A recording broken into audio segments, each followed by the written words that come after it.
என்ன நினைச்சிட்டு இருக்கிற நீ? எப்ப பாரு சோறாக்கி போடுறது, பாத்திரம் கழுவுறது, துணி துவைக்கிறது, இப்படியே என்ன வேலை வச்சு வீட்டுக்குள்ளே அடக்கி வச்சிருக்கா பாக்கலையா? ஏன்னா அப்படிலாம் அடைக்கலாம் வைக்க முடியாது.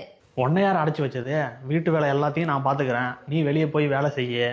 ரெகுலராக வீட்டுக்கு பண்ணுற செலவு இருக்குது பார்த்தியா? வீட்டோட இஎம்ஐ, கரண்ட் பில்லு, தண்ணி பில்லு, நெட் கனெக்ஷனுக்கான பில்லு, அது போக உன் சிம்முக்கும் ரீசார்ஜ் பண்ணிக்கின்னு என் சிம்முக்கும் ரீசார்ஜ் பண்ணு டேட்டா பேக்கோட. ட்ரெஸ்ஸு ஃபுல்லாக அடுக்கி வச்சிருக்கு பார்த்தியா? அதை அப்படியே ஆப்போசிட்டாக மாற்று. என் ட்ரெஸ்ஸு ஃபுல்லாக அங்கே இருக்கணும், உன் ட்ரெஸ்ஸு ஒரே ஒரு செல்ஃபில் தான் இருக்கணும். ஃபங்க்ஷன் இருக்குதோ இல்லையோ, வருஷத்தில் 12 மாதத்துக்கும் எனக்கு ஏதாவது ஒரு புது ட்ரெஸ் எடுத்து கொடுத்தே ஆகணும். அதோட என் ஃப்ரெண்டுக்கு யாருக்காவது கல்யாணம் வந்ததுன்னு வையன், நீயும் என் கூட வரணும். போகிற வர செலவு, அது போக மொய் வைக்கிறதுக்கு நீ தான் காசு கொடுக்கணும். அதோட எங்கள் வீட்டு சைடு சொந்தக்காரங்க யாராவது வராங்கன்னு வை, அவங்களுக்கு மட்டன் பிரியாணி செஞ்சு போட்டு ஊருக்கு போகும்போது புது செட்டு ட்ரெஸ் எடுத்து கொடுத்து அனுப்பணும். வாரத்தில் ஒரு நாள் தான் சண்டே லீவு, வீட்டில் ரெஸ்ட் எடுக்கலாம் அப்படின்லாம் நீ சொல்லக்கூடாது.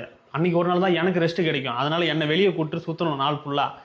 அதோட அன்றைக்கி ரிட்டன் நைட்டு வரும்போது ஹோட்டலில் தான் சாப்பிடணும். அது மட்டும் இல்லாமல் அடிக்கடி எனக்கு இடுப்பு வலி, தலைவலி அப்படி இப்படின்னு நான் படுத்துக்குவேன். அதுக்கும் நீ ஹோட்டலில் இருந்தால் சாப்பாடு வாங்கிட்டு வரணும். இதெல்லாம் நீ பார்த்துக்க, வீட்டு வேலை எல்லாத்தையும் நான் பார்த்துக்கிறேன். சரிங்க, மதியானத்துக்கு சிக்கன் பிரியாணி செய்வா, மட்டன் பிரியாணி செய்வா?